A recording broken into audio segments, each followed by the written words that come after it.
Hello my dear students, मैं प्रवीण लड्डा आपका physics mentor एडुग्राम में आपका स्वागत करता हूं। इस सेशन में हम स्टार्ट करेंगे previous year question based on rotational motion. Consider a body of mass 1 kilogram at rest at the origin at time t equals to 0. A force F vector equals to alpha t I cap plus beta j cap is applied on the body where alpha equals to 1 Newton per second and beta equals to 1 Newton. The torque acting on the body about the origin at time t equals to 1 second is tau vector. Which of the following statement is oblique are true? Options are: option A, magnitude of tau vector equals to 1 by 3 Newton meter. Option B, the torque tau vector is in the direction of the unit vector plus k cap. Option C, the velocity of the body at t equals to 1 second is v vector equals to 1 by 2 multiplied by I cap plus 2 j cap enclosed in a bracket meter per second. And option D, the magnitude of displacement of the body at t equals to 1 second is 1 by 6 metre. ये question IIT JEE advance 2018 में पूछा गया है, जो कि multiple choice question है जिसका one और more than one option correct हो सकता है। तो जिसमें भी more than one option correct हो सकते हैं उसके लिए एक एक ऑप्शन को हम चेक करेंगे। क्वेश्चन में आपको गिवन है एक बॉडी है जिसका मास है 1 किलोग्राम। ये रेस्ट पोजीशन पे ओरिजिन पे रखी हुई है t इक्वल्स टू 0 पे। अब इस पे एक फोर्स एक्ट हो रहा है जो कि आपका alpha T I cap plus beta J cap है।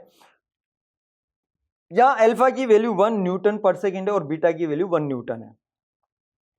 अब इस बॉडी पे जो टॉर्क एक्ट होगा 1 सेकेंड पे ओरिजिन के रेस्पेक्ट में वो टो है। तो आपको बताना है इनमें से कौन सा स्टेटमेंट राइट ऑप्शंस होंगे। ऑप्शन ए, जो टॉर्क वेक्टर है टो वेक्टर है उसका मैग्नीट्यूड 1 by 3 न्यूटन मीटर होगा। ऑप्शन बी, जो टॉर्क टो वेक्टर है वो unit vector plus K cap के डायरेक्शन में होगा। Option C, t equals to 1 second पे बॉडी की velocity 1 by 2 multiply by I cap plus 2 J cap enclose in a bracket metre per second होगी। और 1 सेकेंड पे, एंड ऑप्शन डी है 1 second पे बॉडी का जो डिस्प्लेसमेंट होगा उसका मैग्नीट्यूड 1 by 6 मीटर होगा। देखिए यहां पर हम एक एक ऑप्शंस को चेक करेंगे। क्वेश्चन में आपको गिवन है फोर्स।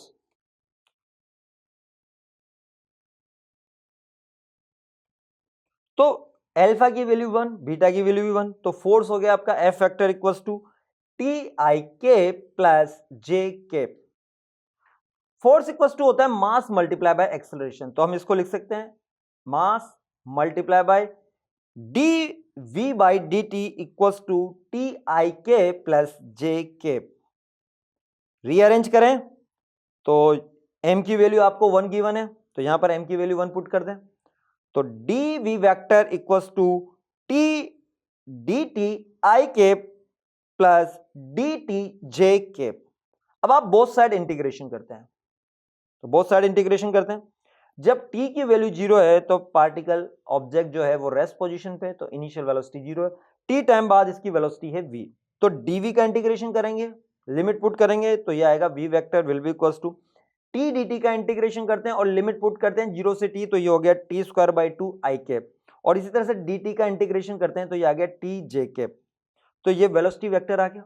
अब t इक्वल्स टू 1 सेकेंड पे आप इसकी वैल्यू पुट करें इसके अंदर, तो ये वेलोसिटी वेक्टर आता है v vector equals to 1 by 2 T की वैल्यू 1 पुट करें तो ये हो गया 1/2 I cap plus J cap. Simplify करेंगे तो ये आ गया आपका 1/2 multiply by I cap plus 2 J cap enclose in a bracket in metre per second. तो आप देख रहे हैं यहां पर ऑप्शन सी ये आपका राइट ऑप्शन हो जाता है। 1 सेकेंड पे जो वेलोसिटी है वो आपकी राइट आ रही है। नेक्स्ट, यहां पर आपको जो वेलोसिटी है that is T square by 2 I cap plus T J cap, आप इसको इस तरह से लिख सकते हैं D R vector upon D T equals to T square by 2 I cap plus T J cap. इसको रीअरेंज करें तो ये D R vector equals to T square by 2 D T I cap plus T D T J cap. Both side integrate करते हैं तो integrate करते हैं तो पार्टिकल इनिशियल कहां पर है, ओरिजिन पे। तो t इक्वल्स टू 0 पे पार्टिकल कहां पे, ओरिजिन पे। तो t टाइम बाद इसकी पोजीशन होगी r, तो इसकी lower limit upper limit both side put कर लिया आपने। dr का इंटीग्रेशन r लिमिट पुट करेंगे r माइनस 0 तो ये आ गया इंटीग्रेशन करने पे r। टी स्क्वायर 2 dt का इंटीग्रेशन करेंगे तो ये आएगा T Q by 6 I cap और टी dt का करेंगे तो ये आएगा T square by 2 J cap. तो ये आपका पोजीशन आ गई पार्टिकल की टी टाइम पे। अब t इक्वल्स टू 1 सेकेंड पे पार्टिकल का पोजीशन निकालें तो ये हो गया t इक्वल्स टू 1 सेकेंड पे r vector equals to 1/6 I cap plus 1/2 J cap. इसका मैग्नीट्यूड निकालें तो magnitude of r vector that is under root 1/36 plus 1/4 under root 10/36 आ रहा है। तो ये जो ऑप्शन है आपका option D, magnitude of displacement at T equals to 1 second 1/6 metre, आपका रॉन्ग ऑप्शन हो गया। तो ये आपका जो ऑप्शन डी है वो आपका रॉन्ग हो चुका है, ऑप्शन सी आपका राइट हो चुका है। अब ए और बी चेक करेंगे। देखिए टॉर्क आपको कैलकुलेट करना हो तो टो इक्वल्स टू होता है आर क्रॉस एफ। आर की वैल्यू आ चुकी है आपके पास that is 1/6 I cap plus 1/2 J cap enclose in a bracket cross F है आपको आई, जो आपको एफ गिवन है that is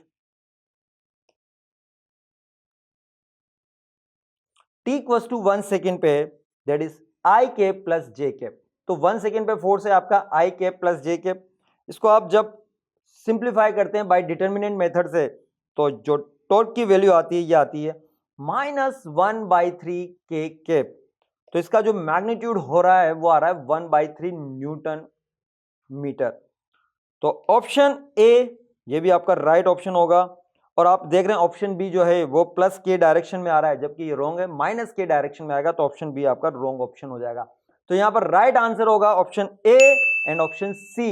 option A is magnitude of torque is 1/3 newton per metre and option C the velocity of the body at t equals to 1 second is v vector equals to 1/2 multiplied by I cap plus 2 j cap enclosed in a bracket meter per second.